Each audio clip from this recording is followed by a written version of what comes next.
Ball security, just some stuff we talk about, just some little slogans, and then I'll get into some video. I got about 15 minutes, and we'll leave it open for a couple questions. Ball security is job security. We coach perfect ball security every day. I'm gonna show it to you. I start every day with about 4 minutes of ball security drills. My kids hate it because they got to do up downs with the ball. Up downs with the ball and tennis balls. And we switch the ball when we do our up downs and we do seat rolls. They hate it, but they get to where they love it because they know my best running back last year had 1 fumble all year. It was costly. I think we had maybe 1 other fumble out of the other 4 running backs for the entire year. We either had 2 or 1 running back, 2 or 1 fumbles last season. In my 5 years at Alabama A&M, we actually had 2 seasons where the running backs had 0 fumbles. And my first year, before we kind of set the tempo, I think we had 6 or 7. And then after that first year, 2 of the 4 seasons, we had 0 fumbles. Last year, we had 2, and we might have had 2 or 3 the other year. But try to get that down to 0. Ball security is job security. We preach perfect ball security. I always talk to my guys about perfect ball security, put the ball away, protect the ball. Catching the ball, catch the ball with your hands, look the ball into the tuck with your eyes. Footwork, bag drills that we execute every day. Clean feet is how you eat. Clean feet is how you eat. Everybody got something to say about let's eat. I want to eat. The defensive line got it.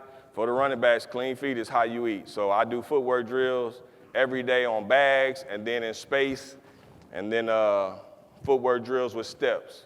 Know your track, tempo, and patience, and I'll show you what that means. I think that's the last one.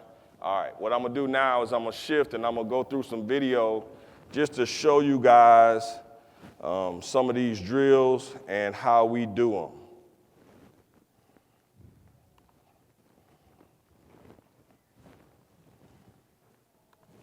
All right, so every day after we come out of flex, we go to 5 minutes of extra point, field goal extra point.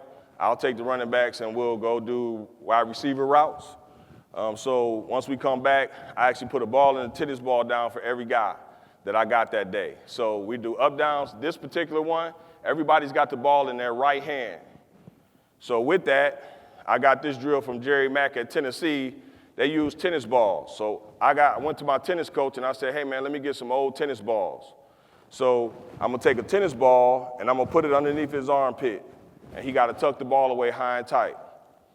When he goes down to the ground, he's still gotta protect the ball and keep his elbow tight for what? The tennis ball not to fly out. Kids have a tendency to try to break the fall. If you open up your arm, tennis ball falls out. You got 5 push-ups every time the tennis ball come out. And if you don't get the tennis ball and put it back underneath your arm before you do the next push, before we do the next up down, you got another 5. So you'll see when guys drop it, you'll see them running to try to get it to not miss a beat. So this one is right arm. We'll do 3 up downs, then we'll do 3 seat rolls.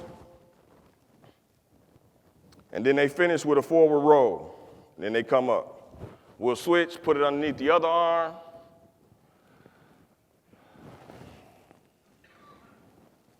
We'll get 3 up downs, and then seat rolls. I'll change it up so that they can't anticipate. I want them to react, not anticipate. Don't anticipate, just react.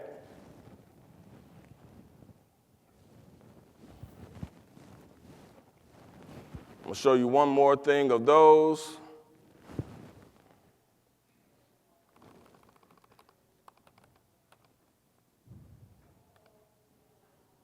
So here it is from another angle where you'll see the one.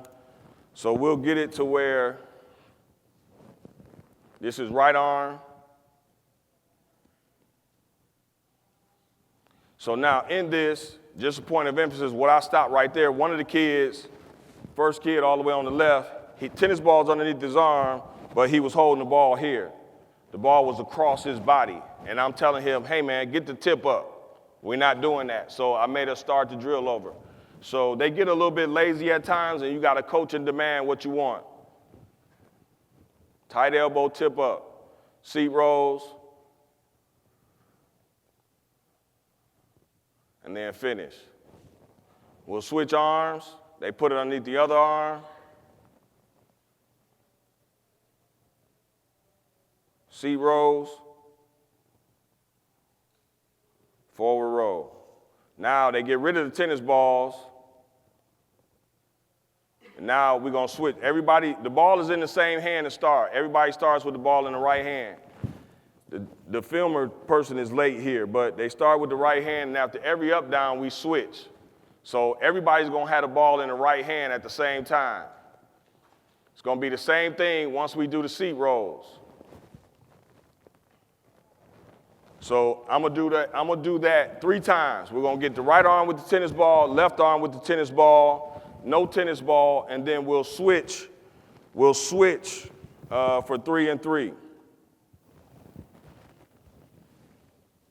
We will get into all types of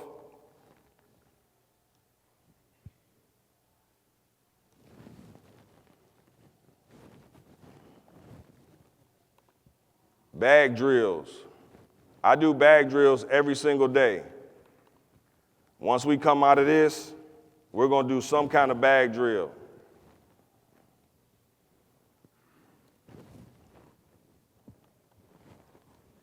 In this, I'm incorporating the shoot, so you got to get your pad level down. We'll do one. This is simulating inside zone to the right.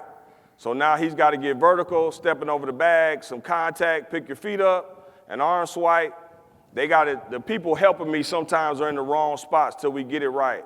So here it's going to be hitting them with a bag, protect the ball, arm swipe right there to break a tackle.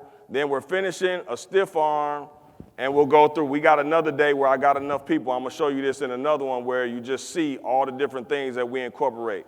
There's a bunch of stuff incorporated in here. High knees, side steps, protecting the ball through contact, an arm swipe, a stiff arm, and then finish at the end. They got to have proper tempo to not overrun the bags.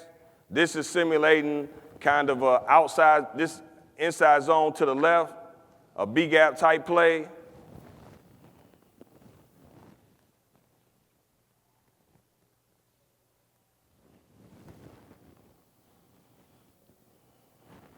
And I switch up what we do in the bag drills every single day. Some days I'll get jump cuts. Some days I'll get just different types of things. I'm going to come back to this. So this particular drill here incorporates a whole bunch of stuff in one drill, and we're going to get 2 times through it every single day. So this is the inside zone to the right, high knees, shuffle, avoiding, a stiff arm, stepping over a high bag, another stiff arm, jumping over a bag in the open field where somebody is diving low at your feet, where you got to pick your feet up. So I got a whole bunch of stuff. I'm accomplishing, addressing a bunch of issues and things that we do. The double bag right there is like being in the pile and there's somebody on the ground that you got to step over. Now, I don't want them to jump over. I want them to keep their pad level low and pick their knees up. I want them to be physical with the stiff arms. Get in the habit of using the stiff arms.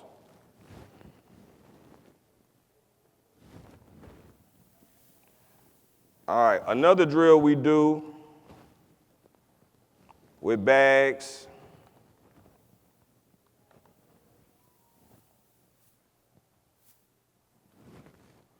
This drill is, so there's 2 ways that you can run drills, and I'm fortunate enough to have been coached by Coach Saban when I was to be coached as a coach by Coach Saban. And when he was at Michigan State, I spent 2 years with him. And one of the things which was always paramount to him was he didn't like a lot of people standing around. So he does not like drills where you got 12 kids in your group and one guy running the drill and 11 are watching. He don't like drills like that. So I try to find a way to get as many people moving at one time as possible. And for me to see it and coach it and address it, all of them should be moving in the same. It should be like synchronized swimming. And how do you identify the person that's doing it wrong? The one person who's off from the group. So as I'm watching the group, if everybody is moving in unison, the stuff is right. The one person who's off, hey man, you're off. And I can identify that quickly, get him coached up, and then we can go. So here, this is where we did ball security drills with the bags. Now, this is just a 2-bag. I got this from a coach who was at Davenport University. He did it in a little clinic deal. I actually incorporate 3 bags sometimes, but it's a burst, a side step, turning around, and at the top of the bags, we're gonna switch the balls, and then they're finishing. So they're gonna get some movement with the ball from right arm to left arm. This is just a figure 8, trying to get through it as quickly as possible. Clean feet, stay tight to the bag, accelerate and finish. And you'll see some guys that can move through this naturally, some are smooth. Then we'll get to where we start on one side, we shuffle through the middle, we run around the top, we shuffle back through the middle, and then we finish.